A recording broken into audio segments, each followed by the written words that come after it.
శ్రీనివాస్ ఆధ్వర్యంలో చేపట్టిన నిరవధిక నిరాహార దీక్ష రెండో రోజు కొనసాగుతోంది.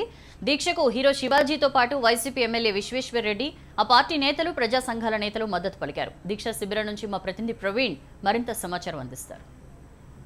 ప్రత్యేక హోదా సాధన కోసం అనంతపురంలో చేపట్టిన నిరవధిక నిరాహార దీక్ష రెండో రోజు కొనసాగుతుంది. చలసాని ఆధ్వర్యంలో చేపట్టిన దీక్షకు హీరో శివాజీతో పాటు పలువురు నాయకులు మద్దతు తెలిపారు. ప్రస్తుతం శివాజీ మన దగ్గర ఉన్న దీక్షలో ఆయన అడిగి తెలుసుకుని సార్ చెప్పండి, ఈ నిరాహార దీక్ష ఏ రకంగా కొనసాగుతుంది, అసలు మీ డిమాండ్లు ఏంటి, అసలు ఈ గవర్నమెంట్ల పట్ల మీ వైఖరి ఏంటి? మాకు పర్సనల్గా ఎజెండాలు డిమాండ్లు లేవు. ఒకటే, మీరు ఆ రోజున పార్లమెంట్లో చెప్పారు ప్రత్యేక హోదా, అది ఇస్తామన్నారు, ఇవ్వండి. రాజధానికి నిధులు ఇస్తామన్నారు, అవి ఇవ్వండి. ఈ ప్రాంతానికి పరిశ్రమలు పెడతామన్నారు, అవి పెట్టండి. ఈ ప్రాంతానికి మీరు యూనివర్సిటీలు తెస్తామన్నారు, విద్యా సంస్థలు ఇస్తామన్నారు, అవి ఇవ్వండి. ఏమీ ఇవ్వకపోగా ఒక 6,000 కోట్ల రూపాయలు ఇచ్చారని చెప్పి మీరు శంకుస్థాపన చేసినటువంటి విద్యా సంస్థలు ఏమైనాయి?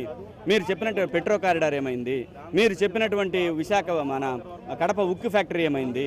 మీరు చెప్పినటువంటి ఖమ్మం ఉక్కు ఫ్యాక్టరీ ఏమైంది? మీరు చెప్పినటువంటి రైల్వే జోన్ ఏమైంది?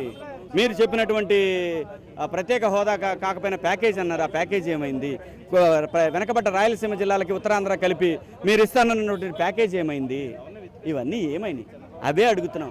మీరు చెప్పినవి ఏమని అడుగుతున్నాం. ఈ ప్రకారం నిధులు ఏవైతే రావాలో ఆంధ్రప్రదేశ్కి ఇస్తామని కూడా చెప్తున్నారు కదా, అసలు ఈ చట్టంలో ఉన్నవన్నీ అమలు చేస్తామని గవర్నమెంట్. చట్టంలో ఉన్నాయి అమలు చేయటం ఏంటండి? అంటే పార్లమెంట్కి విలువ లేదా? పార్లమెంట్లో ప్రధాని ఇచ్చిన హామీకి విలువ లేదా? మీ ప్రధానమంత్రి ఇచ్చినటువంటి ఆ హామీకి విలువ లేదా? మీరు హామీలు ఎందుకు ఇస్తున్నారు? మరి ప్రజలకు వచ్చి హామీ ఇస్తే దాన్ని చట్టం చేయాల్సిన బాధ్యత లేదా? మరి ఆ రోజున పోలవరం ప్రాజెక్టుకి 7 మండలాలు అడ్డంకిగా ఉన్నాయని ఆర్డినెన్స్ తేలేదా మీరు? మరి ఇచ్చిన హామీయే కదా పోలవరం జాతీయ ప్రాజెక్ట్ అని. అదే హామీని ప్రత్యేక హోదా ఇమ్మని అడుగుతున్నాం, అదే కదా అడుగుతున్నాం, ఇంకా వేరే ఏం అడగట్లేదు కదా. చెప్పండి, దీక్ష ఎన్ని రోజులు కొనసాగే అవకాశం ఉంది? డిమాండ్లు ఇవాళ దీక్షలో రైతు సంఘం నుంచి మల్లికార్జున గారు, యువజన నాయకులు, విద్యార్థి నాయకుడు నరేష్, అలాగే అనేక మంది, లెనిన్ బాబు గారు, విశ్వనాథ్ గారు, వేమన్ గారు, అనేక మంది మహిళలు, వీళ్ళందరూ కూడా వాళ్ళు ఉద్యమం చేస్తూ ఉన్నారు, ప్రాణాలు తెగించేస్తూ ఉన్నారు. కానీ ఒకటి ఏంటంటే, దీన్ని సైడ్ ట్రాక్ చేయించడానికి ఆర్ఎస్ఎస్లో ఉన్న వాళ్ళు కొంతమంది ప్రయోగించి ఇష్టం వచ్చినట్టు వాళ్ళు దారి మార్చడానికి ప్రయత్నిస్తే ఇవన్నీ కుట్రలు మాకు తెలుసండి. ఏదో ఉప ప్రాంతాలు లేకపోతే ఒక జిల్లాలో ఒక దీనికి జరిగి ఇవన్నీ కూడా ఒక ఉదాత్త ఆశయంలో మేము చేసాం. అనంతపురం జిల్లాని ఏదైతే ఉందో శ్రీకాకుళం జిల్లాకి రాష్ట్ర ప్రభుత్వమే, కేంద్ర ప్రభుత్వం ఏదైతే ప్రత్యేక వచ్చే రాయితీలు ఉన్నాయో అవి ముందర మీరు ప్రకటించే హక్కు ఉంది కాబట్టి మీరు ప్రకటించండి అని మేము ఈ ప్రాంత సమగ్ర అభివృద్ధి కోసం మేము డిమాండ్ చేస్తూ ఉన్నాం. రాష్ట్రం అంతా మాదన్నా సరే. అందువల్ల ఒకటే విజ్ఞప్తి చేస్తున్నాం, కేంద్ర ప్రభుత్వం కనుక ఇప్పటికైనా స్పందించకపోతే ఈ రాష్ట్రాన్ని దేశం నుంచి బయటికి పంపించేయడానికి కుట్రలు చేస్తున్నారు. వాళ్ళు దేశద్రోహులు.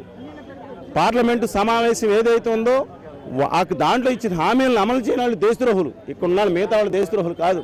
అందువల్ల రాష్ట్ర ప్రభుత్వం కూడా ఇమ్మీడియట్గా జీవోలు ఇవ్వాలి.